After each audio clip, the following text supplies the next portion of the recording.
નમસ્કાર, આપ જોઈ રહ્યા છો નેશન પ્લસ ન્યૂઝ. હું છું આપની સાથે હેતલ ભગત. 18 કરોડ રૂપિયા લઈ લીધા બાદ પણ વેચાણ દસ્તાવેજ નહીં કરી આપવા બદલ અટલાદરાની ટ્રી હાઉસ શાળાના સંચાલકો, મીરા એજ્યુકેશન ટ્રસ્ટના ટ્રસ્ટીઓ સહિત પ્રિન્સિપાલ ઉપર પણ ફરિયાદી રમેશ દેસાઈ દ્વારા લેન્ડ ગ્રેબિંગનો ગુનો નોંધાવતા ફફડાટ ફેલાઈ ગયો છે. ટ્રી હાઉસ શાળામાં ચાલી રહેલી ગોબાચારીની નોંધ ખુદ સીબીએસઈ દ્વારા પણ લેવામાં આવી હતી અને ટ્રી હાઉસ શાળાનું સીબીએસઈ સાથેનું જોડાણ રદ કરી દેવાતા ધોરણ 1 થી 8ના વિદ્યાર્થીઓના વાલીઓ ચિંતાતુર બન્યા છે. આજરોજ મોટી સંખ્યામાં વાલીઓ ઓલ ગુજરાત પેરેન્ટ્સ એસોસિએશનના નેજા હેઠળ સ્કૂલ ખાતે જઈ પહોંચ્યા હતા. જો કે આ વાલીઓને સ્કૂલ સંચાલકો દ્વારા કોઈ પણ યોગ્ય જવાબ અપાયો નહોતો એવી પણ ફરિયાદ વાલીઓ દ્વારા કરવામાં આવી હતી. અમે અહીંયા અમારા બાળકના ભવિષ્ય માટે આવ્યા હતા કે 1 to 8ના છોકરાઓનું જે છે એ લોકોએ અમને ક્લેરિફિકેશન કશું આપ્યું નથી એમના તરફથી.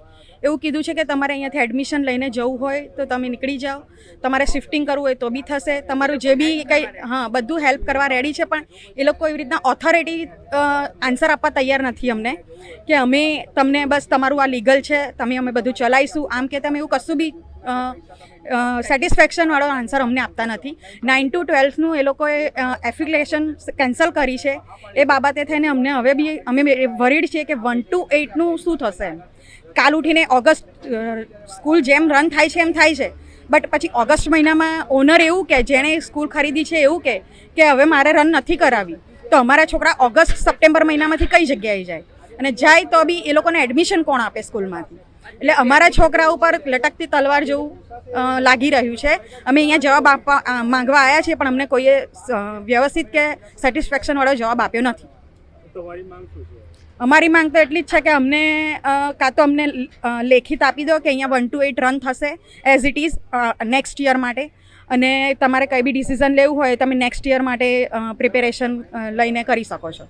ઓલ ગુજરાત વાલી મંડળ વડોદરા શહેરના અધ્યક્ષ દીપક પાલકરના નેજા હેઠળ વાલીઓ દ્વારા જિલ્લા શિક્ષણ અધિકારીને પણ આ પ્રશ્નથી અવગત કરાવવામાં આવ્યા હતા.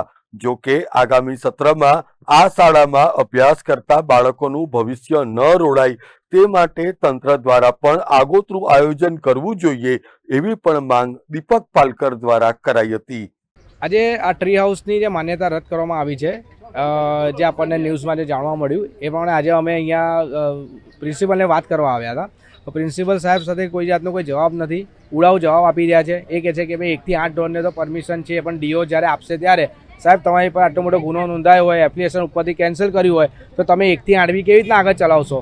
સાથે સાથે એમને રજૂઆત કરી છે કે આ એડમિશનની જવાબદારી તમારી બને છે. જે પેરેન્ટ્સને ત્યાં નથી કરવું એ પેરેન્ટ્સની જવાબદારી તમારી છે, એડમિશન કરાવી આપો. સાથે સાથે જે 1000 રૂપિયા તમે રોલ ઓવર ફીસ લીધી છે અને જે બુક્સના ઓનલાઈન 7400 રૂપિયા તમે બુક્સના લીધા છે એ પણ એમને પરત કરો જો એમને અહીંયા એડમિશન ના કરવું હોય તો. આ બધી વાત એમને રજૂઆત કરી છે વાલી મંડળ તરીકે, અને પ્રિન્સિપલ સાહેબે આ બે વસ્તુમાં એમને હા પાડી છે. એડમિશનનું હજુ કંઈક ઠોસ એવો સબૂત જવાબ અમને નથી આપ્યો. એટલે આજે અમે ડીઓ કચેરી પણ બપોરે 12 વાગે અમે જવાના છે આ જવાબ માંગવા, અને જેટલું વાલીઓ સાથે જેટલું આજે ન્યાય અમે અપાવી શકીએ એ અમારી પ્રાથમિક જરૂરિયાત રહેશે અમારી. કેમેરામેન નવનીત પરમાર સાથે Satyam Nevaskar, Nation Plus News, Vadodara. સમાચારોના સતત અપડેટ મેળવવા માટે અમારી નેશન પ્લસ ન્યૂઝની યુટ્યુબ ચેનલને સબસ્ક્રાઇબ કરો, બેલ આઇકન દબાવો અને જોડાયેલા રહો ફેસબુક, ઇન્સ્ટાગ્રામ અને ટ્વિટર પર.